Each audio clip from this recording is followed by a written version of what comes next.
Families are the bedrock of humanity. It's such an important part of our shared history that even when things go wrong, we still continue to look after one another.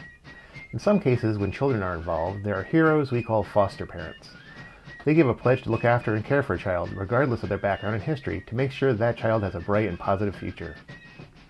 The Annie C. Courtney Foundation in Waterbury fosters those relationships for those in need. Today, Deb Kelleher, Executive Director of the Annie C. Foundation, talks with us about the foundation and more on the Municipal Voice. The Municipal Voice is the Connecticut Conference of Municipalities podcast in collaboration with WNHH LP 103.5 FM. I'm your host, Matt Ford. As always, be sure to give us a like and let us know what you're thinking in the comments. CCM's Municipal Voice podcast continues to present a key forum on important state-local issues. The views expressed do not necessarily reflect consensus views of CCM or our member municipal leaders.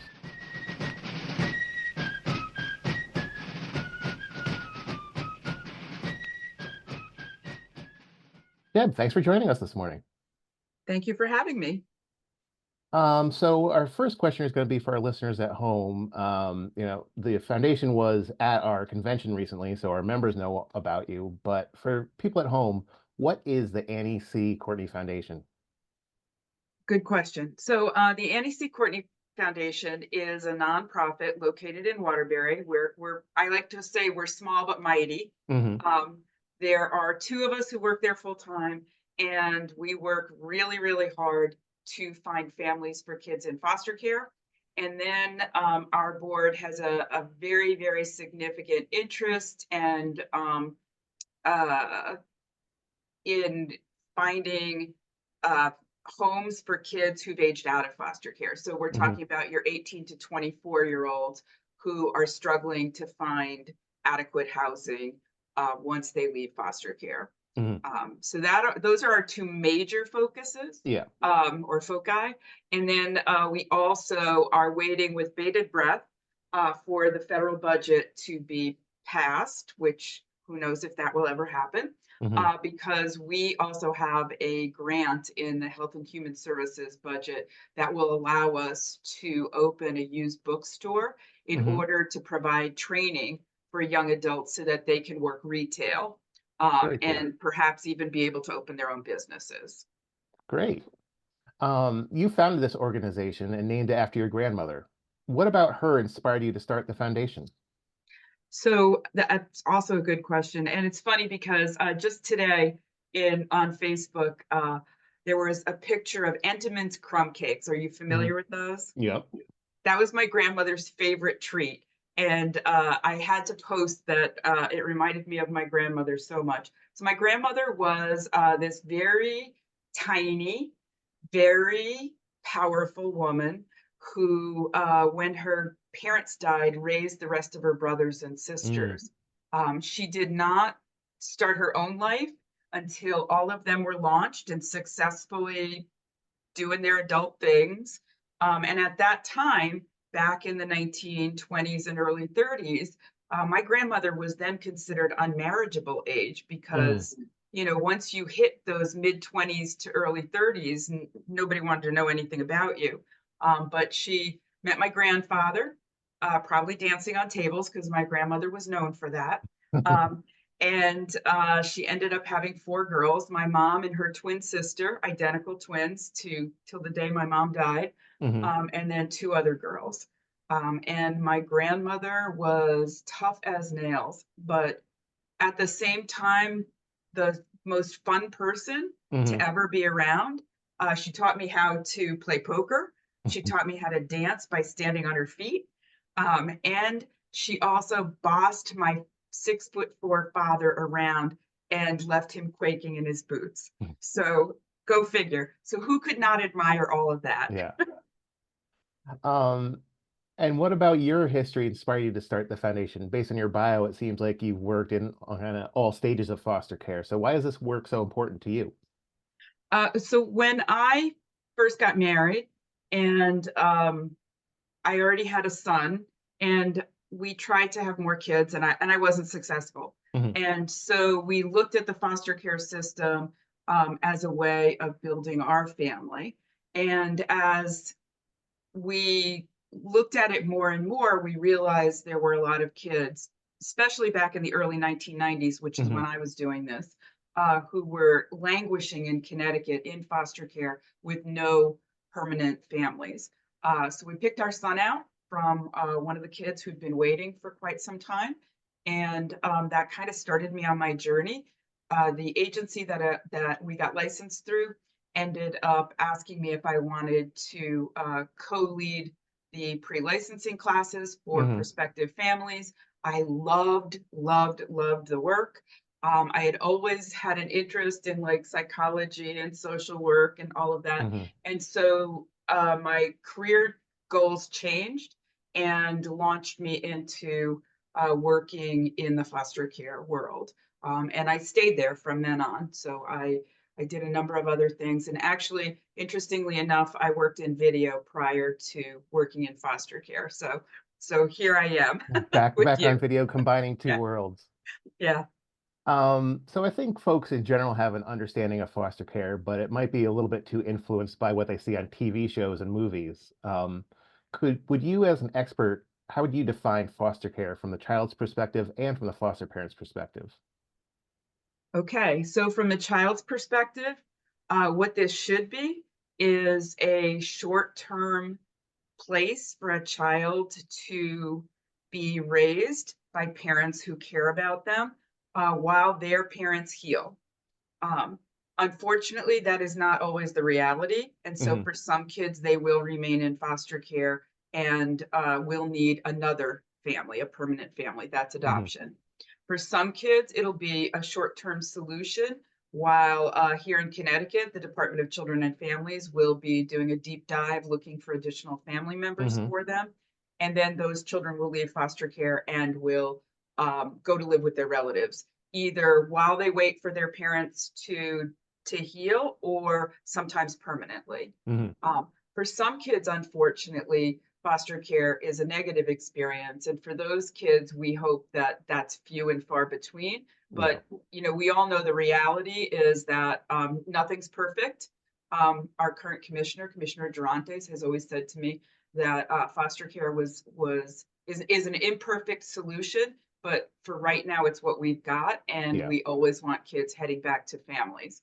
From the foster parent perspective, this is a wonderful way to help your community, a Hmm. way in which to make sure that kids in your local communities can remain local so that when they are in foster care, their parents don't have to travel great distances to see them, Hmm. so that they can remain in their home schools and not Hmm. have to go to a new school on top of all of their other losses.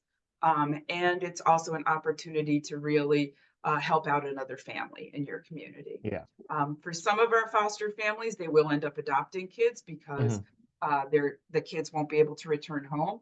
But we see less and less of that because Connecticut does a really good job of providing preventive services to Hmm. kids and their families in need. Great. Um, how does someone decide to become a foster parent? How does someone know if they're right for foster parentage? That's a really good question. I think if you have room in your heart for another child, Hmm. you have the space, which is part of what we do in our organization is we do that initial interview to help people Hmm. determine whether or not this is a good time for them. If you're stable financially and you really want to do something amazing for your community, this Hmm. could be a good choice for you to place your kind of volunteer hours in.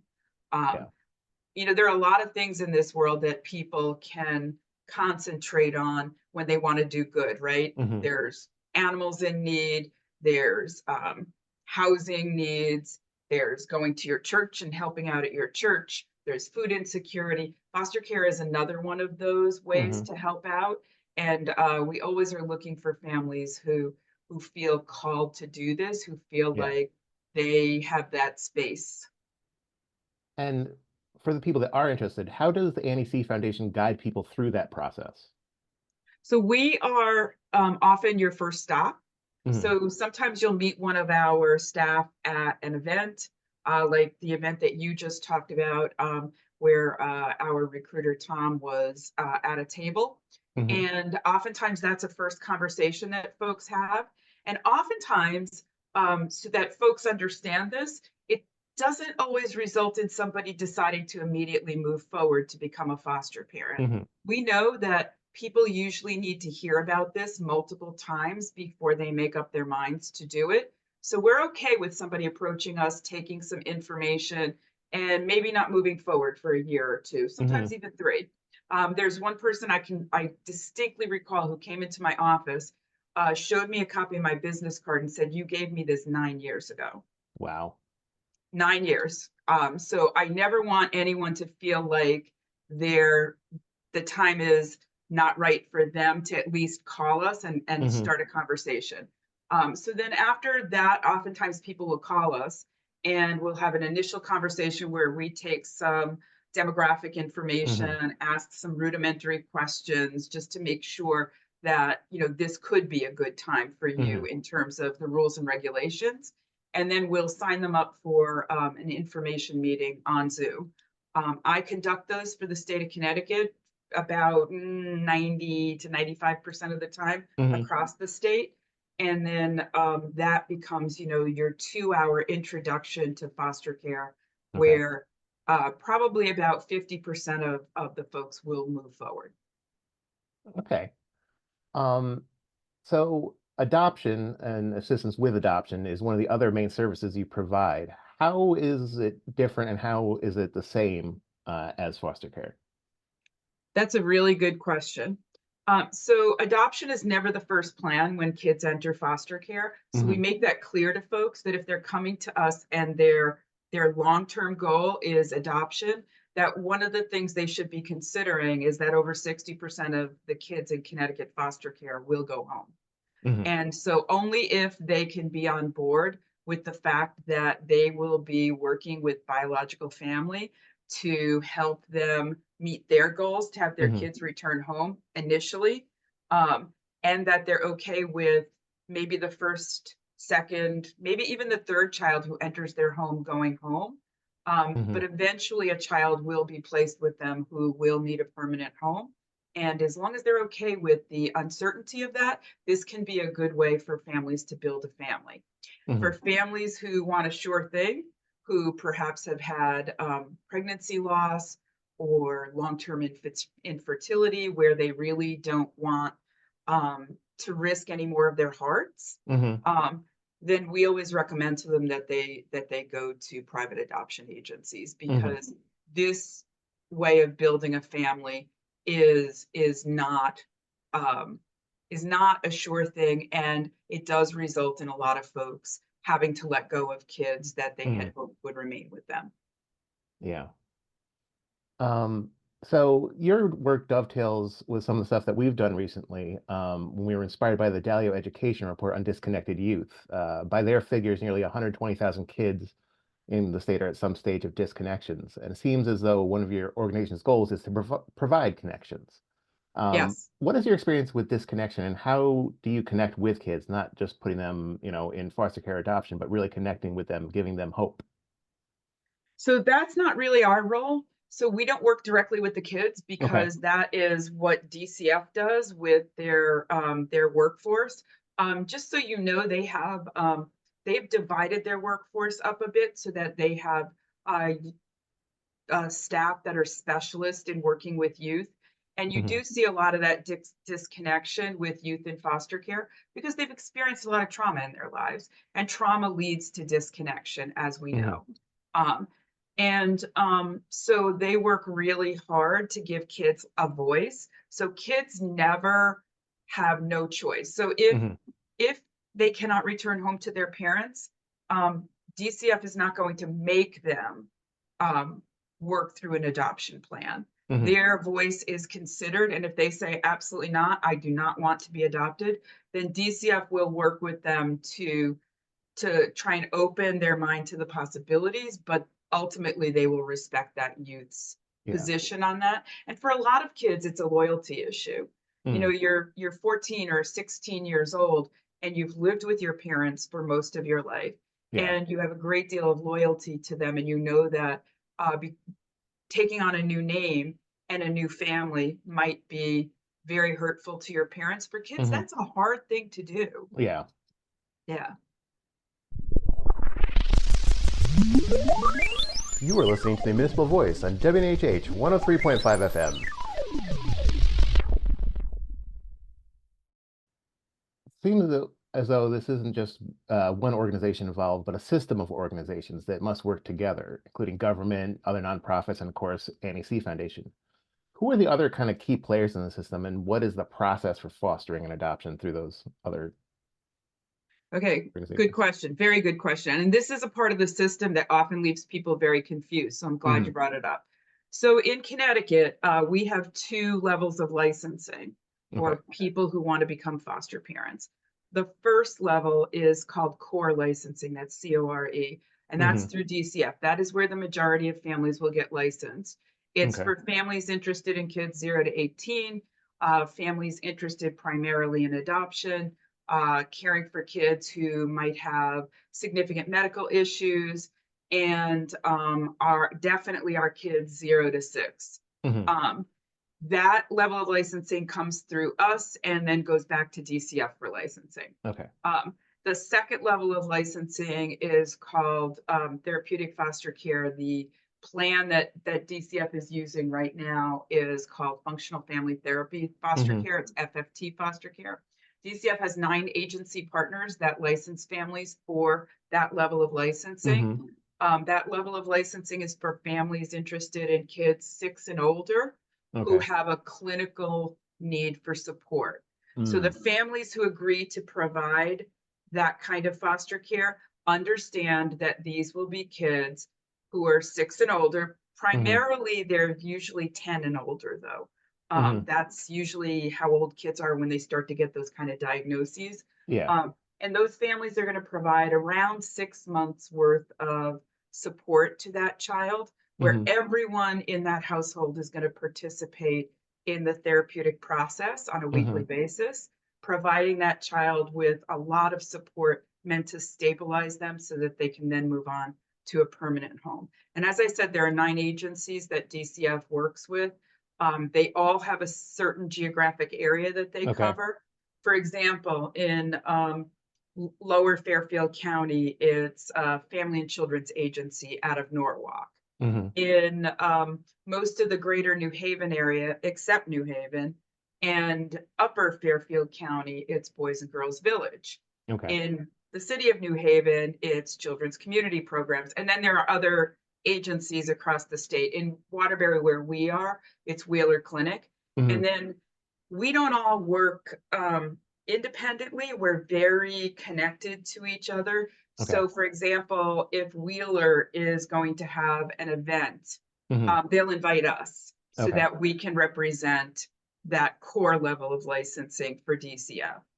If there's an event down in Fairfield County, we'll get invited by whichever agency, Boys and Girls Village or Family and Children's Agency, is going to be hosting that. When we have an event, we will invite the agency that is part of that area. So we held an event in Danbury this past summer, which had to be on the hottest, most brutal day of the summer, of course. Um, and we invited Family and Children's Aid out of Danbury because they're our partner in that Hmm. area. Um, we learned our lesson. That event will, if we decide to repeat it this year, will take place in either May or June because that was the most not fun event I think I've ever been to. So, um, oh, we do a lot of grassroots stuff. We try Hmm. really, really hard to reach out to families in their communities Hmm. and provide information in communities. One of the reasons I was interested in coming on to your show was because I was hoping that municipalities would see us on here and invite us down to their town halls to Yeah. do like little meetings with their employees so that we could let them know about the needs in their communities. That brings up a good point. How can local governments work with you to help this process? Um, I know many of them use some sort of either cable news or where they have the free space. I don't Hmm. know exactly what that's called. They can let us put a little blurb up there that lets their staff know and their communities know about the need for foster care. Hmm. Foster care is a very hidden issue in many of our suburbs. Yeah. Folks think, oh, not in my community. Nobody ends up in foster care in my community. And that's not true. There are Yeah. kids from every community in Connecticut in foster care. Um, and we are always struggling in those suburbs to find more families to Hmm. provide foster care. So we're hoping that this will open a door for us to just come in and provide information to the schools. You may not know this, but did you know that if a teacher knows a child in their school and that child has to enter foster care, that DCF will license that teacher for only that child Hmm. with no other obligation to take in any other kids? That's very interesting. Yeah, because we prefer kids to go to people who already know and care about them. Hmm. The trauma for the kids is substantially reduced when they don't have to walk through the door of a stranger. Yeah. We talked about working with the government on the 0 to 18-year-olds, but you also talked about working with older kids, the 18 to what do you say, 24. Can you talk a little bit more Yeah. about that program and how that got started? So because I've adopted 3 kids from foster care, Hmm. and I and my kids, uh, at least 2 of them out of my 3 have siblings who one of my kids has 2 siblings who languished in the main foster care system for over Hmm. 10 years without a permanent family. Hmm. Both boys, both separated from each other for those 10 years before they were finally adopted into a family. And then my one of my other kids is one of 5, Hmm. and he has siblings who were taken in by family members. He has siblings who were adopted unsuccessfully, Hmm. not from any fault of the child. And he has one brother who aged out of foster care after spending about 10 years in foster care, Hmm. and then went almost immediately into homelessness, and then made some serious errors in judgment and is now in prison. Okay. And that's where my interest has come from, is looking at the trajectory of that child Hmm. into the life that they now have that was totally avoidable had we been able to provide more Hmm. for that child as they were aging out of foster care and hitting adulthood.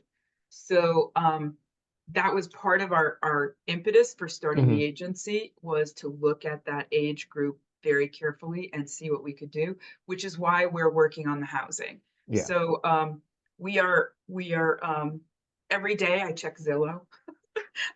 It's my new hobby. Um, and we're praying that the mortgage rates go down, because right now we've raised some of the money for Hmm. housing, but that's one of our key issues is housing. Because if you are not stably housed, it's Hmm. hard to think about any of the other parts of your life that need work, right? If you don't know where you're going to lay your head tonight, does it really matter if you don't have a job? Hmm. So we are working on providing housing for kids, and we have our first annual dinner fundraiser coming up, where we're hoping to raise what we need, the rest of what we need to purchase our first multifamily home in the Wow. greater Waterbury area. And then that's the same thing for the bookstore. The Hmm. reason that we are so interested in opening the bookstore is because young people need a safe place to learn how to be good employees. Hmm. For many of our kids, they make significant errors that cause them to get fired. Hmm. And our place will not be something like that. So if Yeah. you speak rudely to you as the customer walking in the Hmm. door and you come to me and you complain, that's not going to result in that young person being fired. It's going Hmm. to result in us working with them to help them to understand how to be able to work better Yeah. with the public. So that's the kind of thing that we feel is necessary for our kids, is to have that kind of safety where you can make big mistakes Hmm.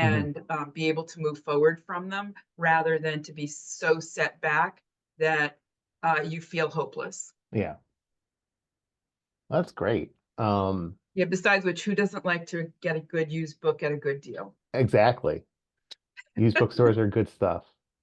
Um, so I guess wrapping it up, one of our final questions that we always ask guests in the Municipal Voice is, are you optimistic about the future? With, part of your work being with children who, as we know, are the future, do you feel optimistic for them?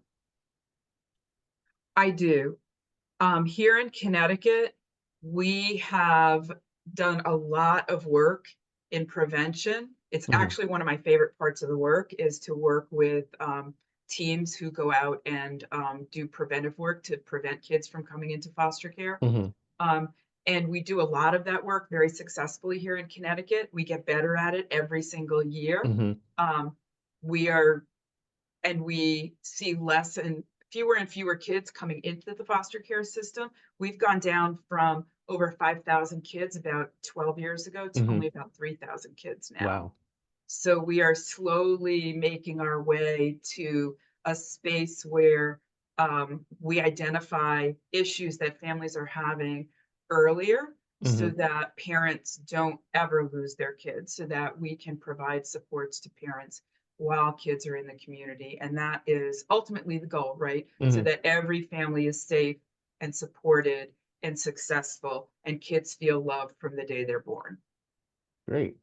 And last question, for people listening at home, where can they find information to help? Great. So they can go on our website.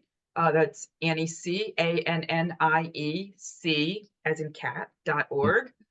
They can check our Facebook page, Annie C. Courtney Foundation. They can check out the DCF website because there's lots of information there, and they're rewriting it so it's going to be much more accessible to the public shortly. And they can also call us at Hmm. 475 235 2184 because typically we're there. And if we're not, we will call you back the next time we're in the office. Well, great. Deb Keller, thank you so much for speaking with us today. It's been lovely to talk to you. Thank you, Matt, for having me. And keep up the good work. We'd like to thank our guest, Deb Kelleher. The Municipal Voice is a co-production by CCM and WNHH 103.5 FM. Christopher Gilson is our producer, Harry Draws is on the boards, and I'm Matt Ford, your host. Be sure to check out our Facebook page and give us a like, and watch out for our CCM chat series on our YouTube page.